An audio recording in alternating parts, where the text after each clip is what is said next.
Hey, my friends, we will be right back to the show. But I have a question for you.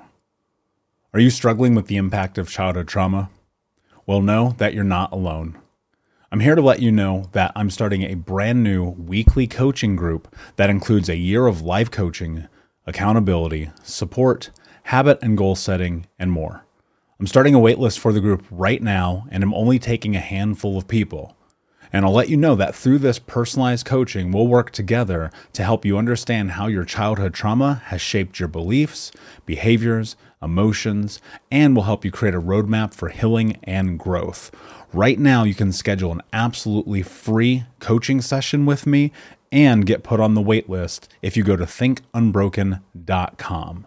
My friends, it's your time to turn your trauma into triumph, breakdowns into breakthroughs, and become the hero of your own story.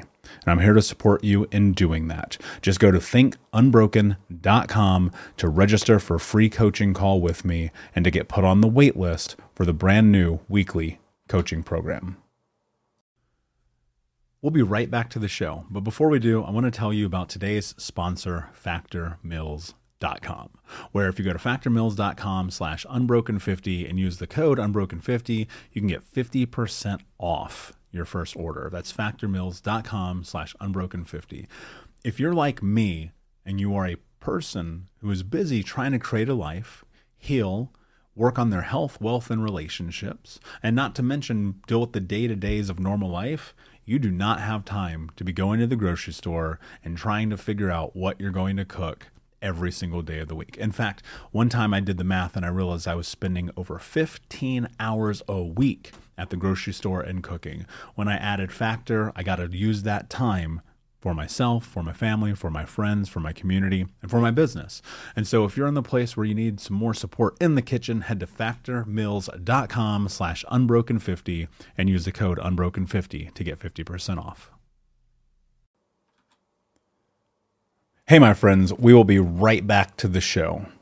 But I have a question for you. Are you struggling with the impact of childhood trauma? Well, know that you're not alone. I'm here to let you know that I'm starting a brand new weekly coaching group that includes a year of life coaching, accountability, support, habit and goal setting, and more. I'm starting a waitlist for the group right now, and I'm only taking a handful of people.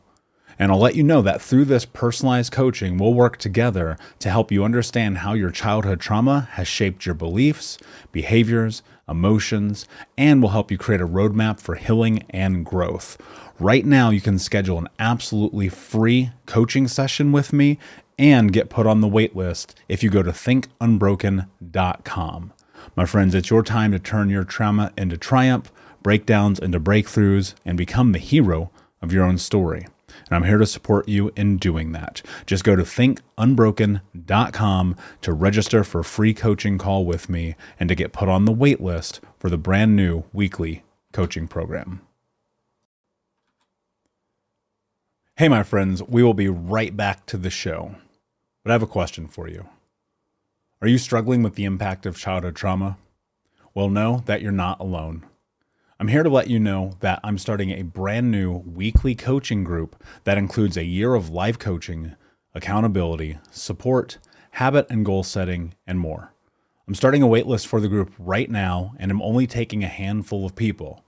And I'll let you know that through this personalized coaching, we'll work together to help you understand how your childhood trauma has shaped your beliefs, behaviors, emotions, and will help you create a roadmap for healing and growth. Right now, you can schedule an absolutely free coaching session with me and get put on the wait list if you go to thinkunbroken.com. My friends, it's your time to turn your trauma into triumph, breakdowns into breakthroughs, and become the hero of your own story. And I'm here to support you in doing that. Just go to thinkunbroken.com to register for a free coaching call with me and to get put on the wait list for the brand new weekly coaching program. You're listening to the Think Unbroken podcast, and I'm your host, Michael Unbroken. I'm an author, speaker, coach, and advocate for adult survivors of childhood trauma and abuse. In this podcast, you will learn how to transform your trauma into triumph, turn breakdowns into breakthroughs, and go from victim to being the hero of your own story. You can learn more at thinkunbrokenpodcast.com. And of course, check us out on Apple Podcasts and Spotify at Think Unbroken Podcast.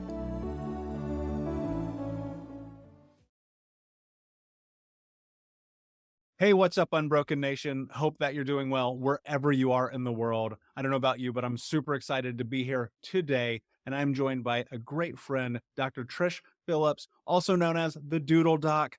Trish, my friend, how are you today? I'm so excited to have you here.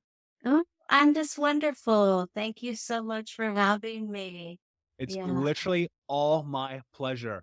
I have been a fan of yours for a while, so I'm a little bit fanboying out over here. For those who may not know you, can you just tell quickly who you are? Yeah, sure. I'm based in Southern California. I am a therapist. I've been doing trauma work for probably 25 years with all sorts of different people, specializing in dissociation.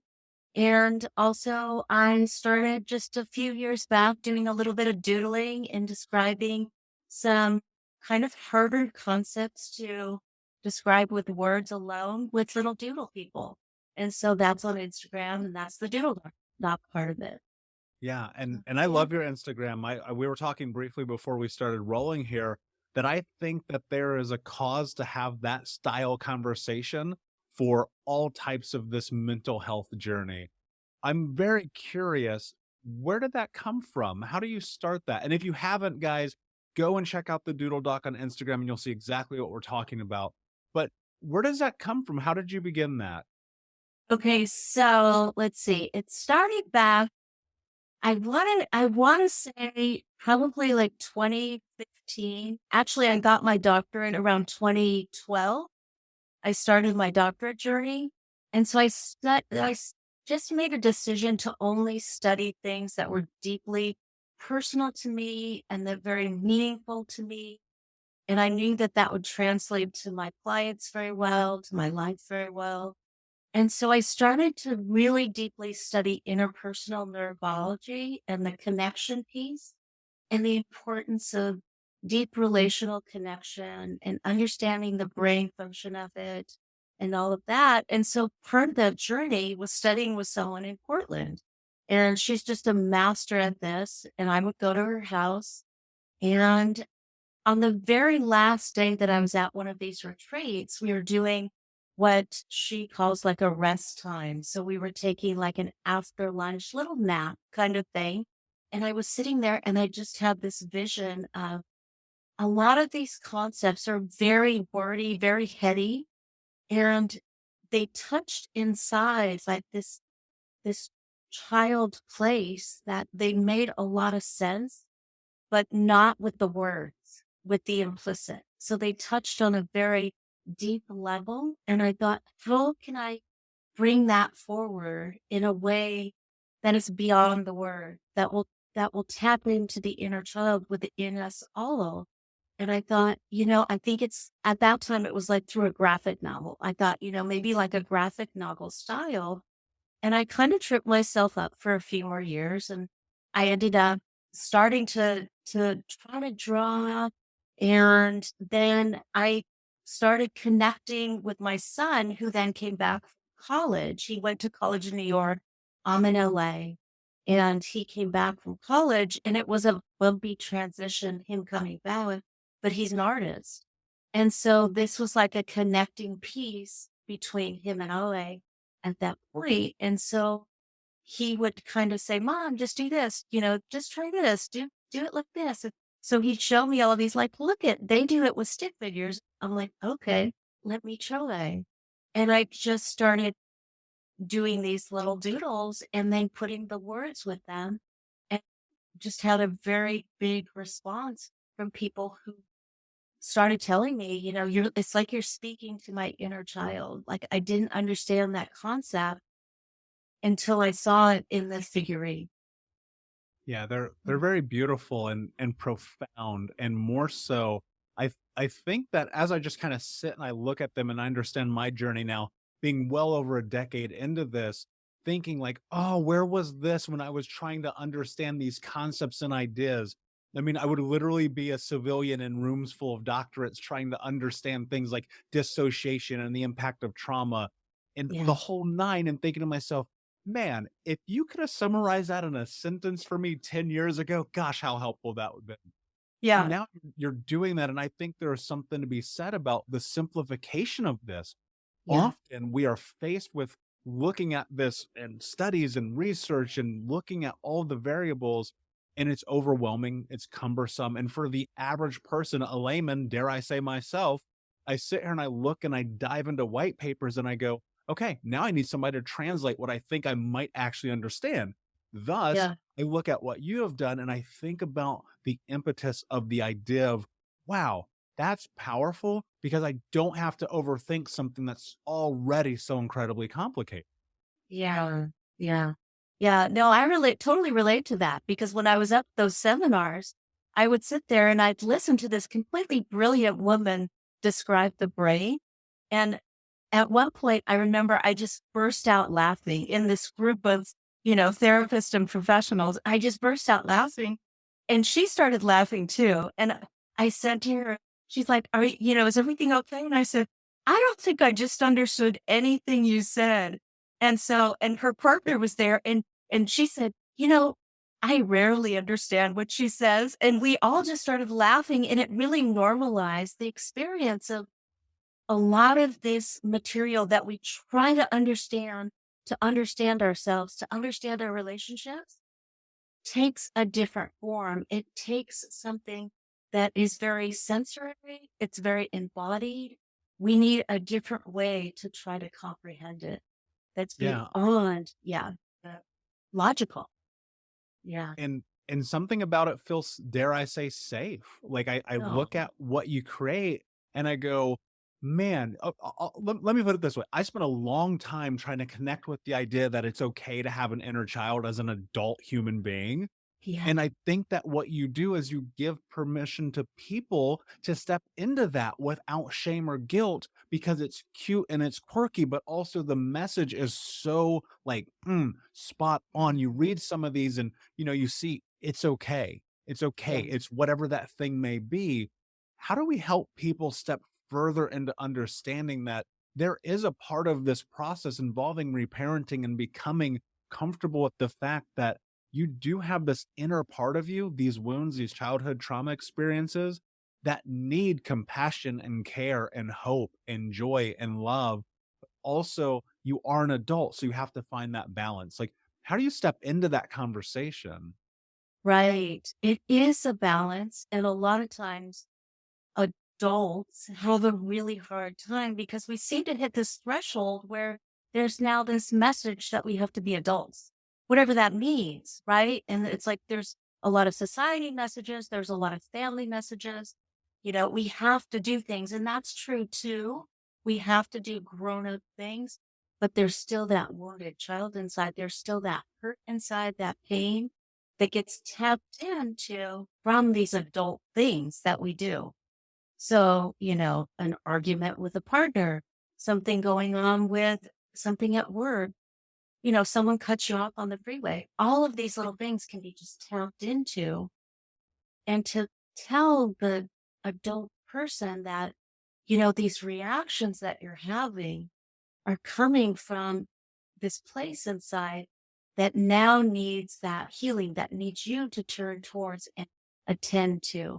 This child inside that we can turn toward and attend to. Like you said, there can be tremendous shame. I work with a lot of people that say very same thing, but I'm an adult. I have my own children. I've been married for 20 years. I'm a CEO of a company. Why would I go ahead and do inner child work? This doesn't make any sense to me. That was so long ago. And what that is that's the cut off. That's the protector part, the adult protector part that is saying, cut that off because it's so painful. Let that go. It's so painful. And so what I like to do and what I hope that the doodles do is to decrease the shame and to normalize that everybody who was raised by people have some kind of rule. No one comes out of childhood unscathed. No one. There's not my own children. There's not a person in the world that comes through childhood unscathed because There's no perfect parent. And there really, it would really do us no good if there was, because this is how we learn too, is through the rupture and the repair. And so really it's normalizing that, we all have this. And when you start to feel it, that, it is okay to turn that compassion back inside, that warmth back inside. I love that.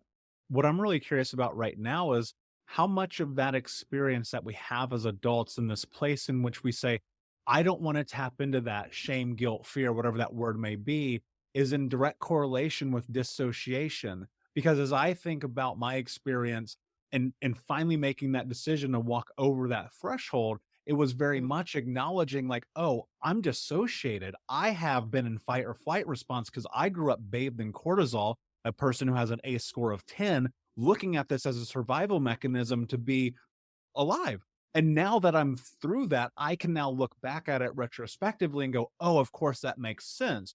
But how much of that is true to be on par that it is, in fact, a symptom of dissociation to be scared or fearful of the idea of the inner child? Right. It is very much so. You're right on there, because when we are children and something happens, very much the attachment style of the parenting and what happens with these relationships that we're in, we're often thrown into that sympathetic arousal state of fight or flight. And so in fight or flight, we can either stay in an anxious, angry state, or we can go into the freeze, the dissociative, the completely cutting off of the pain of it. And so the protection part comes with, I can't look at that because it would be too painful and I have to keep going. I have to survive. So at first, it's always like, real, look at what you have done to survive this situation. Look at all that you have done to make it through this situation and to really work with the fear of bringing it back forward. It's like, what is the fearful part of you really afraid of now as an adult? If we start to feel into the body, because with dissociation, we have to go into the sensory place. We have to go into the body to find the implicit. There might not be a narrative story that would come forward with it, but there might be like a fluttering of the heart. There might be like a clenching inside, or, some nauseous feeling in the stomach. And that might start forward first and then breaking through that dissociation, like you said. Yeah, and that's so true. And I think about the greatest growth in my journey being Yeah. in that moment in which I started to reassociate, got my brain and body back together, Yes. primarily through body work, right? And like Yeah. getting comfortable with the idea of gentle touch and not and non-sexual gentle touch and being a human being who just could simply exist within this framework of this system that I exist in. And in that process, one of the things that I noticed that was really profound was journaling had the same effect for me. And in that, I found that if I could take these thoughts, ideas, and concepts and just make them exist, Mhm. then I could start to see change. And then not combated that, excuse me, I combined that with other pieces of tools and puzzles and routines that I just kind of stuck with daily. What I noticed in that process of what I would call showing up for myself every day, doing the work, doing the hard things, studying, learning, understanding, is effectively I was reparenting myself because Right. I grew up like latchkey kid as you can be, not to mention obviously growing up in traumatic household. And I had no structure at all, especially around this idea of love, care, health, compassion, all of these things. Can you Mhm. talk about A, what is reparenting, and B, the impact that it has when you are on this journey? Yeah. So reparenting, I mean, first we start with parenting. So we were parented, and how do we get the idea of how we speak to ourselves, how we treat ourselves is from our parents. So like the very example that you said is like, that was it sounds like there was a lot of absence there. There was a lot missing. And so growing up, that you just have to keep going, right? And then as you start to do the work, you have to bring those things back in. And you said a very key thing is what makes children feel safe is routine. And you said that. And so it's like what we start doing as we can find and start to, really see if the way I like to look at it is who are your most important people and how do you treat them? So you think about like, maybe a loved one, maybe, maybe a partner, maybe a dear friend, maybe a child that you have. How do you treat them? And you muster up that, sense of kindness, of warmth, of gentle attending to. You nurture that relationship. And so as you can see that, and when I work with people, I say, look at what you do for this other person. Can we muster up a little bit of that for yourself?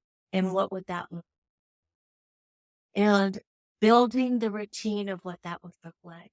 And it doesn't have to be huge things.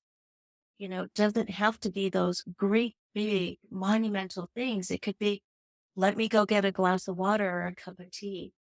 Let me pick up a journal and just start noting what I feel throughout the day. Let me take myself outside into nature or just a walk around the city block if you live in the city. Noticing yourself.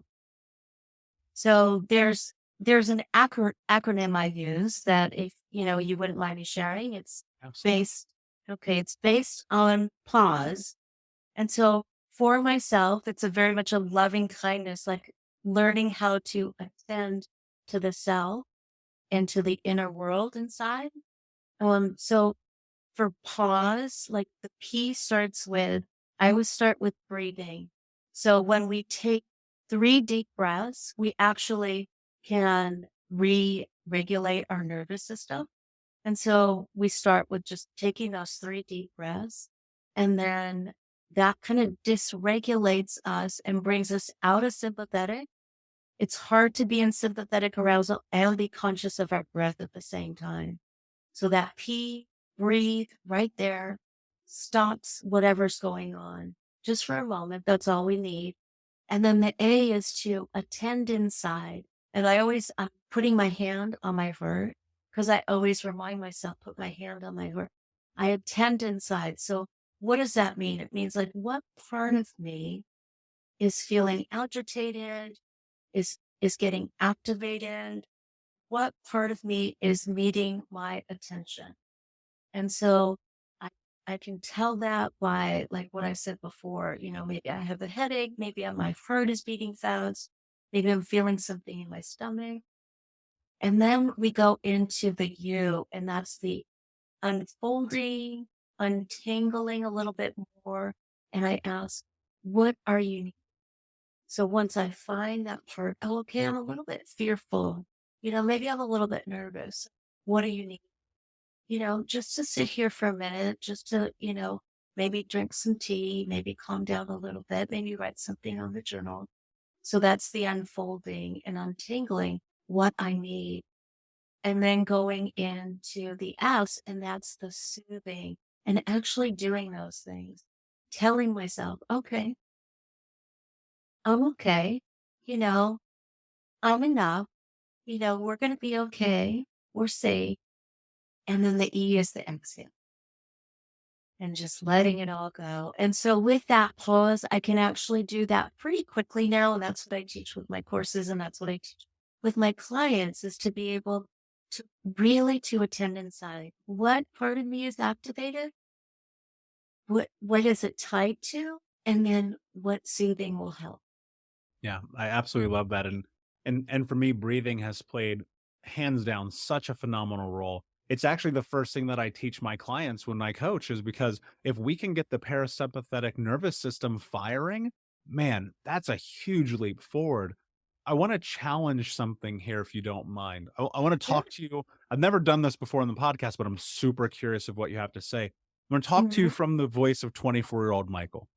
Well, Dr. Philipps, that all sounds good, but I'm just going to man up and get over it. Yeah. This Doesn't make any sense to me. I'm a man. I don't need to tap into my feelings. I'm strong. I'm independent. I already survived all that. This doesn't make sense to me. But my life is also a disaster. Everything around me is burning down. I seem to have burned my own house down, not to mention destroying everything in my path. But I'm fine. Now I'm going to talk as I am right now, heading into 40 years old. Um, when you are in this place and you're just starting this journey and it feels like everything has told you that somehow you made it through, you don't need help, you don't need guidance, but you know something is wrong, how do you step into that place of seeking help, guidance, healing without hitting absolute rock bottom? That's a rough one. That's a rough one because I think, our teachers are our pain points. And so a lot of times there is a lot of, hitting rock bottom that actually sends us there. But also I think that rock bottom is determined by each person, right? So it's like, so 24-year-old Michael, I would just say, that's all true. I mean, look at you. You are here. You are here. We can have both. We can have a survivor and we can have complete crap of our lives. Both are true at the same time. And so I would actually work with the survivor first and be like, bravo, bravo. And then slowly go into, but you know what? You're still kind of curious. You're still kind of curious about this. So I'm wondering about that. What makes you a little bit curious is one of those things that, really are your life's really hard right now. One of those things that maybe you would want to work on or change. Yeah. It's taking that survivor away, not taking that protector away, because that protector will just, that protector would leave my office and say, I'm done. Because if I said, oh no, you seriously need to be here, I wouldn't want anybody telling me that, right? No way. Yeah. Yeah. It's like, we need to join.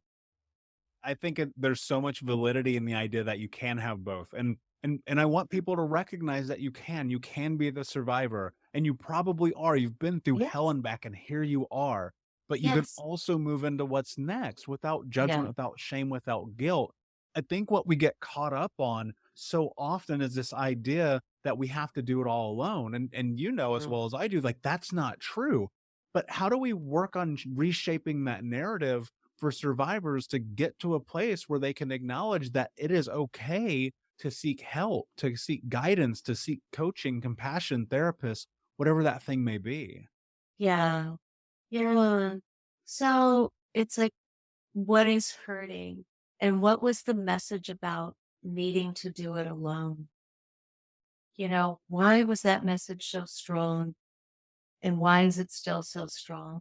I know that there's a big societal message of like independence and all of that, but there's also probably a family message that came forward of like, of man up, of, step into it and stop whining and you're an adult now and all of that. And so it really is to be able to, can we soften that message? Can we add a little bit of like, it's really okay for you to have a better life.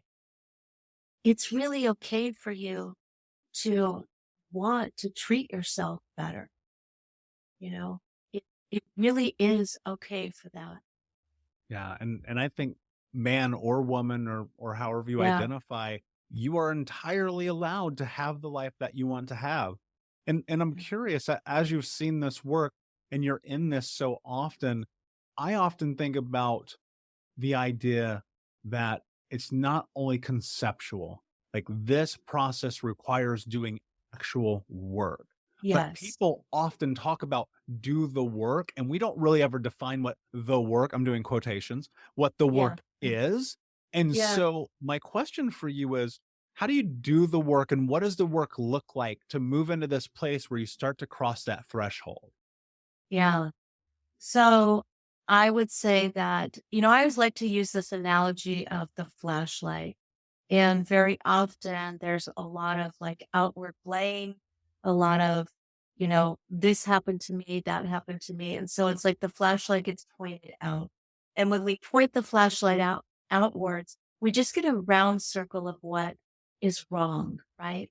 And so we need to like start to turn that flashlight back towards ourselves, and then have that light kind of shine inside to see what's going on inside. So I consider the work inner work.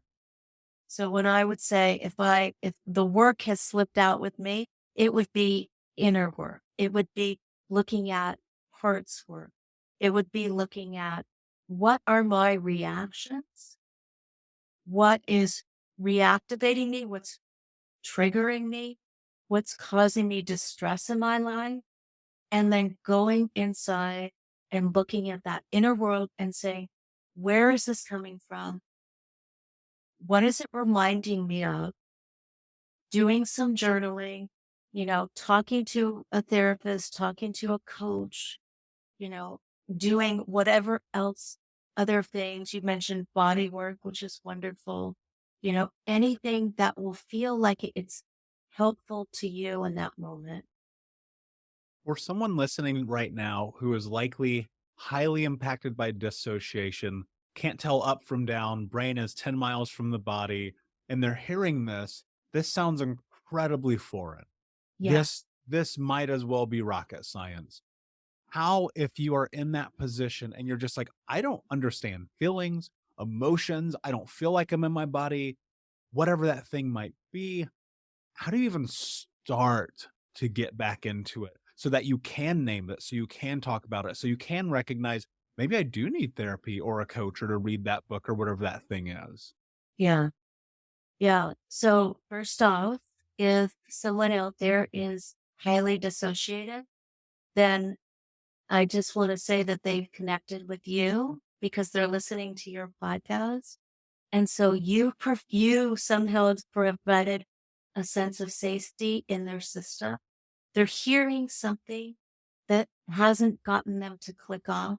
So that's the first thing, is noticing that if there's dissociation, what is keeping me here right now? There's something that's safe right here, right now.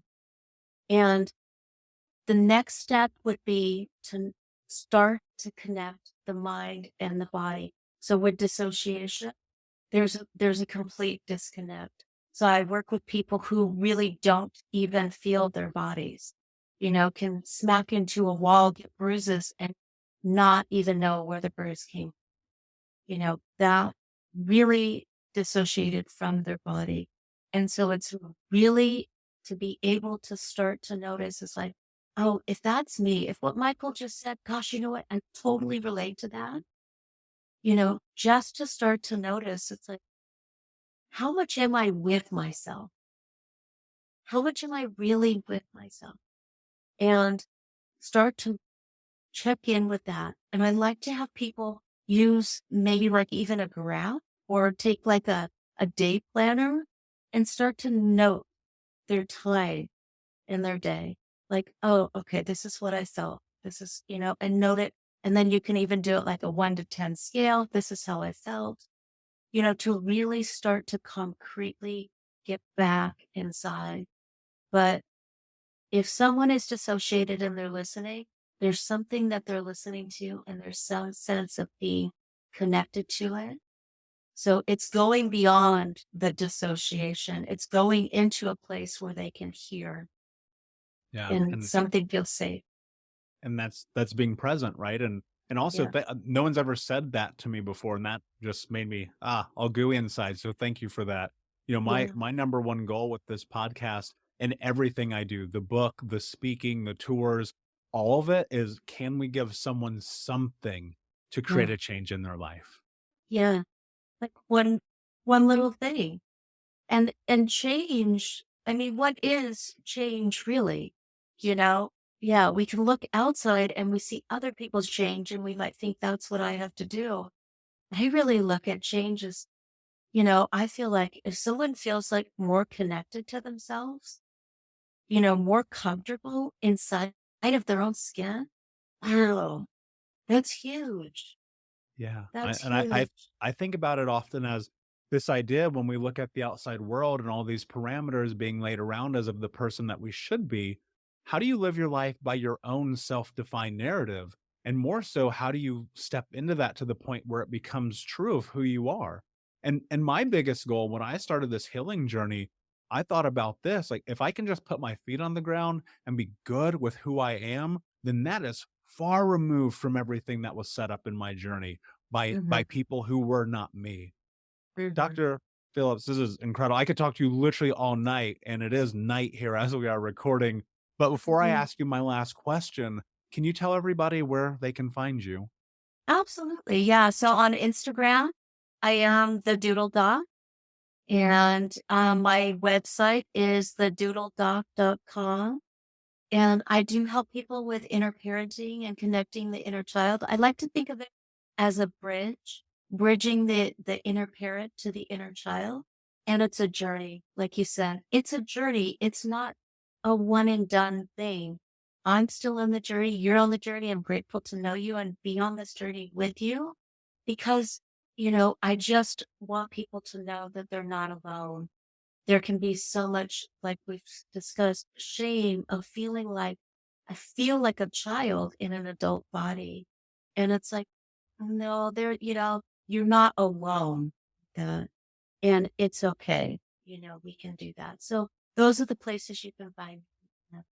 Yeah. Yeah, I love it. Mhm. And I could not say that in any better way than you just could. When I created this concept called the 6 principles of healing trauma, one of them is in this together, meaning that this is about us. This is about you not being alone. This is about community. And it's about how do we build sovereignty together, both Yes. independently and as a collective. And the words that you just said there resonate so true because there's no question that if you're having this experience, that it is okay for you to seek help and not be alone in it. Dr. Yes. Phillips, my last question here for you is what does it mean to you to be unbroken?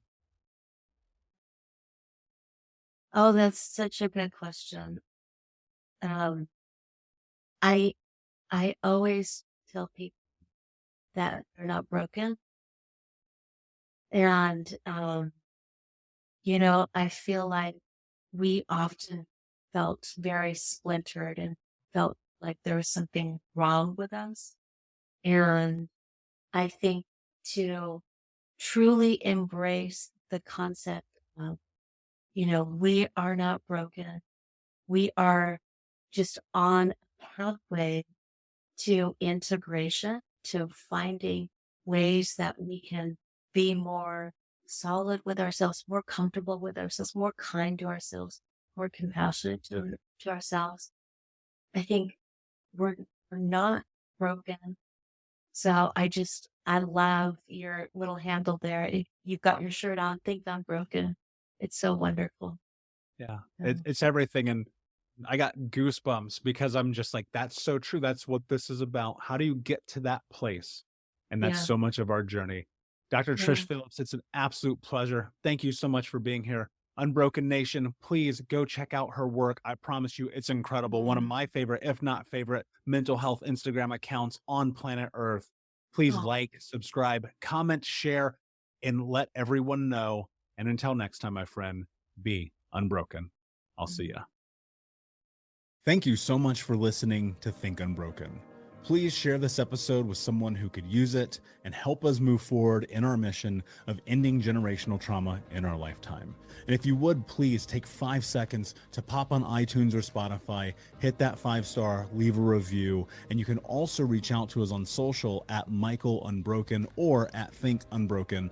And of course, you can check out our YouTube channel at Think Unbroken. Thank you for being a part of Unbroken Nation, my friends, and until next time, be unbroken.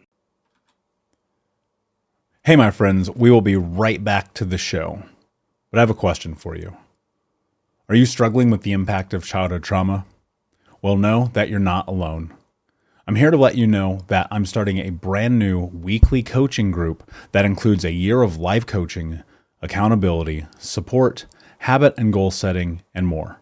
I'm starting a waitlist for the group right now, and I'm only taking a handful of people. And I'll let you know that through this personalized coaching, we'll work together to help you understand how your childhood trauma has shaped your beliefs, behaviors, emotions, and will help you create a roadmap for healing and growth.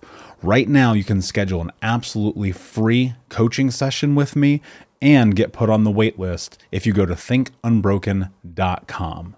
My friends, it's your time to turn your trauma into triumph, breakdowns into breakthroughs, and become the hero of your own story. And I'm here to support you in doing that. Just go to thinkunbroken.com to register for a free coaching call with me and to get put on the wait list for the brand new weekly coaching program.